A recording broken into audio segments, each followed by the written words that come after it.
Bismillahirrahmanirrahim. Assalamu alaikum. I hope that all of you are safe and healthy. Welcome back to my lecture, and today's lecture we will explain assignment of chapter number 1.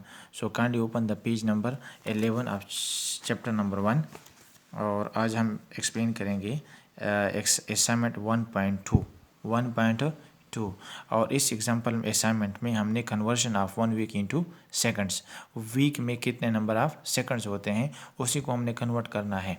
जिस तरह हमने previous lecture में conversion of 1 year into seconds किया था, इसी तरह आज इस असाइनमेंट में हम conversion of week into seconds करें। मैंने पहले भी आप लोगों को बताया था कि जितनी भी ग्रेड 8 और 9 में जितनी भी असाइनमेंट है, अगर आप लोग वो रिफ्लेक्शन है एज एग्जाम्पल्स का, अगर आप लोगों को एग्जाम्पल पे सही कॉन्सेप्ट क्लियर है तो आप असाइनमेंट खुद ब खुद कर सकते हैं। इसको आप लोगों को किसी से पूछने की ज़रूरत भी नहीं है। लेकिन आप लोगों को जब भी आप असाइनमेंट सॉल्व करते हैं, पहले एग्जाम्पल पे फोकस करें, एग्जाम्पल को 2-3 दफ़ा इसको सॉल्व करें पेज पे। तो असाइनमेंट को सॉल्व करना आप लोग के बाएं हाथ की छोटी उंगली का काम है। आप लोग खुद ब खुद इसको सॉल्व करें बंद आंखों से। लेकिन आप लोगों ने पहले एग्जाम्पल्स को A to Z प्रॉपरली आप लोगों ने इसको सॉल्व करना है 2-3 टाइम्स, फिर इसके बाद आप लोग असाइनमेंट की तरफ आ जाएं। तो ये A to Z मैं सिर्फ 1 ईयर की जगह 1 वीक का वर्ड यूज़ करूँगा, बाकी A to Z उसी तरह है। अच्छा, मैंने आप लोगों को पहले भी बताया था कि न्यूमेरिकल क्वेश्चन इंटरेस्टिंग क्वेश्चन होते हैं, आसान होते हैं और बहुत ज़बरदस्त होते हैं। लेकिन आप लोगों ने इसमें आप इसको पार्ट्स में डिवाइड करें, पार्टीशन इसमें करें।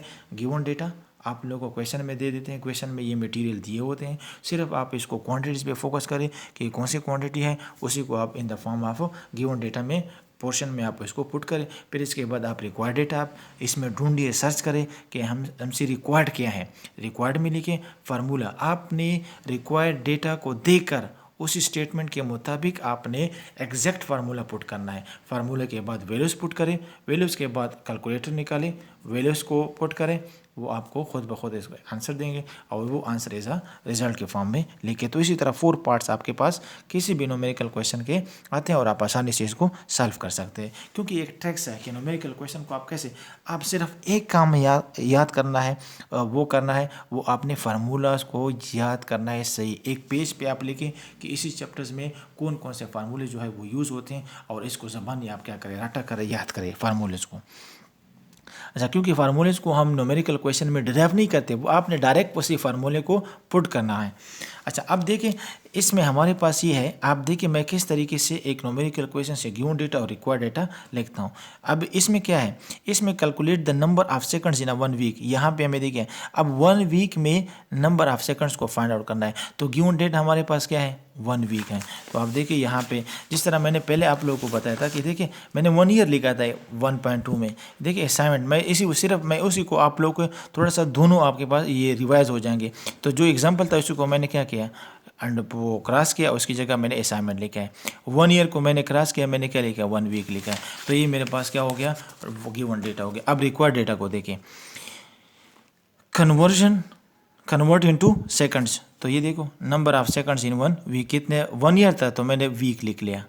फिर नंबर 2 हमारे पास है express the numbers in power of 10 और इसको हमने कन्वर्ट इनटू स्टैंडर्ड फॉर्म, हमने स्टैंडर्ड फॉर्म को कन्वर्ट करना है। तो ये हमारे पास गिवन भी आ गया, रिक्वायर्ड भी आ गया। फार्मूला प्लस सोल्यूशन क्या है, अब आपने उसी के मुताबिक यूज़ करना है। अब देखें फार्मूला प्लस सोल्यूशन में is we know that formulas, जब भी फार्मूला आप लिखते हैं इज़ वी नो दैट या रेफरेंस देते हैं कि according to this law, Newton's law है, फर्स्ट लॉ है, सेकंड लॉ है, या फर्स्ट इक्वेशन ऑफ मोशन है, इस इक्वेशन को मैं यूज़ करता हूँ, और या आप is we know that direct आप लिख सकते हैं। अब 1 ईयर पहले हमने लिखा था, अब यहाँ पे हम क्या लिखेंगे, 1 वीक। 1 वीक में कितने डेज होते हैं, 7 डेज होते हैं। क्लियर। अच्छा 1 डे में अब अच्छा, अब देखिए अब इसके बाद जब हम पुटिंग करेंगे तो वो हमारे पास जो मैं हाईलाइट करता हूँ, देखिए पेन गिर गया, ये देखिए ये हमारे पास 1 डे में 24 आवर्स होते हैं। तो इसको आप इधर ये पुट करें। अब देखिए फिर स्टेप बाय स्टेप उसी तरह करें।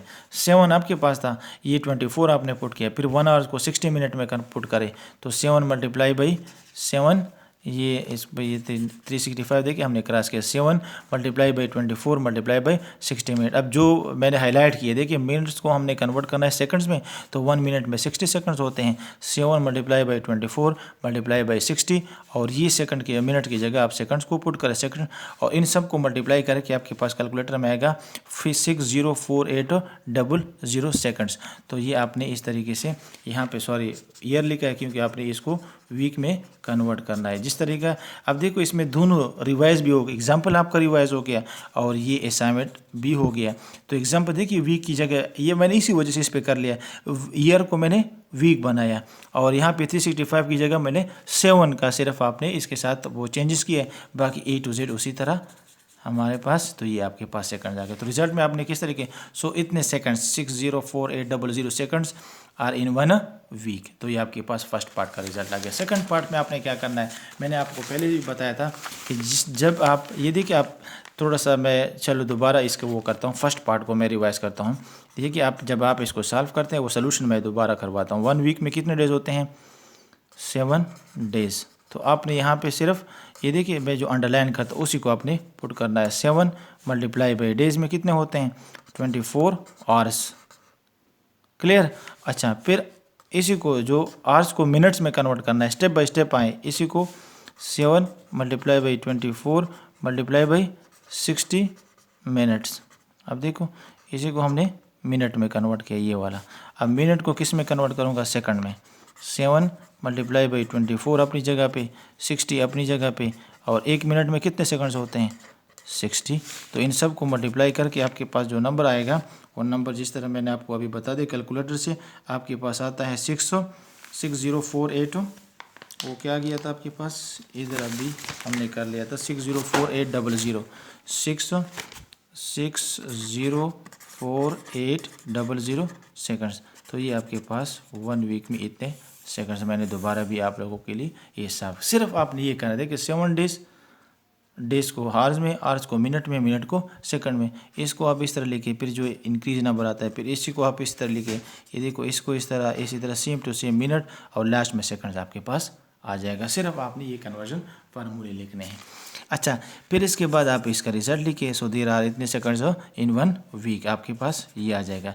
नेक्स्ट फार्मूले में ये अब इसी को हमने किस में कन्वर्ट करना है, स्टैंडर्ड फॉर्म में। तो स्टैंडर्ड फार्मूला हमारे पास क्या था, n = m multiply by 10⁻n।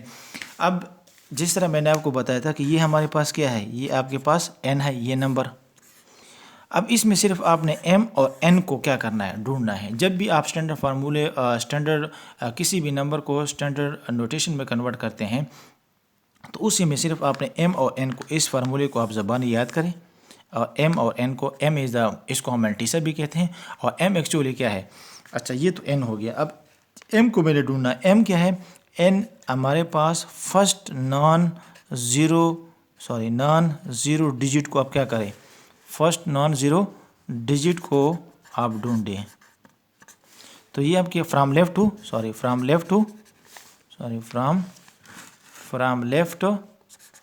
To right. ये देखो फर्स्ट, इसे फर्स्ट स्टेप, फर्स्ट आपने काम क्या करना है, first non zero digit from left to right. तो अगर मैं यहाँ से शुरू हो जाऊँ तो हमारे पास क्या आता है, 6 आता है। अच्छा इस 6 नंबर को आप नोट करें। अब इस नंबर में देखिए कि डेसिमल पॉइंट है कहाँ पे, लार्ज नंबर में बिल्कुल एंड पे होते हैं। जब यहाँ से आपने डेसिमल पॉइंट को उठाकर इस फर्स्ट नॉन ज़ीरो डिजिट को इसके यहाँ पे आपने पुट करना है, तो ये आपके पास क्या आएगा, 6.0। ये देखो ये आप पॉइंट आपने यहाँ पे पुट किया 6.0। अच्छा मैंने आप लोगों को ये भी बताया था कि पॉइंट के बाद आप कम से कम 4 डिजिट आप क्या करें, लिखें। अच्छा अगर वो नॉन ज़ीरो डिजिट है तो 4 लिखें, अगर ज़ीरो है सारे तो बस आपको लिखने की ज़रूरत नहीं। लेकिन यहाँ पे आपके पास 3 डिजिट आ रहे हैं 048, तो इसलिए मैंने यहाँ पे लिख दिए। अच्छा n क्या है, n is the number of digits through which the decimal point has been moved. ये n का नंबर है, तो ये वो number of digit n that will be the value of n। ये आपके पास क्या आएगा, n आएगा। अब कितने नंबर ऑफ डिजिट आपने क्रॉस किया, 1 2 3 4 5, तो आपके पास 5 आ जाएगा। n is the number of digits through which the decimal point has been moved. जहाँ से डेसिमल पॉइंट को आपने उठाया है और जहाँ पे पुट किया है, इन दोनों के दरमियान जितने भी नंबर ऑफ डिजिट्स आते हैं वो आपके पास n की वैल्यू होगी और इसको हम that will be the value of n। अगर आप पॉजिटिव लिखते हो तो अगर आपने डेसिमल को राइट से लेफ़्ट की तरफ लेके जाएगा, देखिए यहाँ से आपने इसको मूव किया है तो पॉजिटिव, और अगर नेगेटिव से लेफ़्ट से राइट की तरफ गए हो तो आपके पास नेगेटिव वैल्यू आएगी। तो आप इसको इधर लेके इसे फार्मूले में ये वैल्यूज आप पुट करें n आपके पास, तो ये नंबर आएगा 6.04800 सेकंड्स। अब m के 6.048 मल्टीप्लाई बाई 10 अपनी जगह पे, n की जगह 5 और सेकंड अपनी जगह पे, तो ये आपके पास नंबर ऑफ सेकंड्स। सो इतने सेकंड्स को आपने जो स्टैंडर्ड फॉर्म है, this number in standard form can be written a 6.048 multiply by 10⁻5 seconds. तो आप इसको आप इधर ये जब आप नोट्स में लिखते हैं, जब आप कापीज़ में लिखते हैं तो आप इस तरीके से भी लिख सकते हैं, convert into scientific notation. The general formula of scientific notation can be written is, तो आप दोबारा देखें n is equal to m multiply by 10⁻n। तो n तो आपको वो नंबर है जो आपने सेकंड्स में मालूम कर लिया। In order to get m, अब मैंटिसा को फाइंड आउट ढूंढने के लिए in which the first digit before the decimal point is a non zero, मैंने आपको क्या कहा कि उसमें से आपने नॉन ज़ीरो डिजिट को उठाएं और वहाँ पे क्या करें, फर्स्ट नॉन ज़ीरो डिजिट के बाद आपने क्या करना है, डेसिमल पॉइंट को पुट करना है। In which the first digit before the decimal point is a non zero, जिसमें यहाँ पे मैंने क्या ये देखा, in order to get m in which the first digit before the decimal point is a non zero, इस decimal point से जो पहले ज़ीरो होगा वो नॉन ज़ीरो होगा। और आप ही मैंने आपको बताया कि जब भी आप इसी तरह नंबर में मैंटिसा को ढूंढते हो m को, तो उसमें से आप फर्स्ट नॉन ज़ीरो डिजिट को ढूंढे फ्रॉम लेफ्ट टू राइट, ये बात ज़हन में याद रखें, first non zero digit from left to right, और उसके बाद डेसिमल पॉइंट को पुट करें, और डेसिमल पॉइंट के बाद आप 2 डिजिट लिखते हैं, 3 लिखते हैं, 4, तो 4 कम से कम आप इसको लिखें अगर नॉन ज़ीरो डिजिट आए। और आपके पास n क्या आएगा, n is the number of digit through which the decimal point is been moved. तो यहाँ पे आप देखिए, so we have to move the decimal point, कितने डिजिट आपने, 5 digit towards left, therefore the power of 10 will be positive. तो आपके पास ये n ये है, n आपके पास क्या है, n आपके पास ये वैल्यूज़ हैं, ये जो हमारे पास 6.0, ये मैंने क्रॉस इसलिए किए थे, वो ईयर्स का लिखा था, तो देखो सेम टू सेम, मैंने कुछ भी इसमें चेंजेस नहीं किए।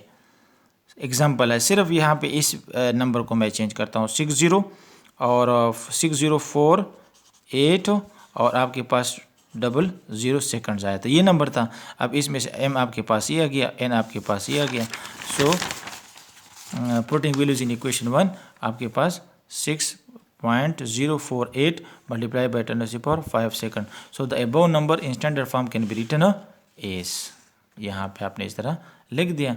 और ये आपके पास असाइनमेंट, ये जो हमारे पास जो आज असाइनमेंट था 1.2 का, इसका given data, required data, formula plus solution, इसमें हमने कन्वर्ट किया। पहले आपने इसको हमने सेकंड्स में कन्वर्ट किया और सेकंड्स के बाद फिर हमने कन्वर्ट किया इनटू स्टैंडर्ड फॉर्म में।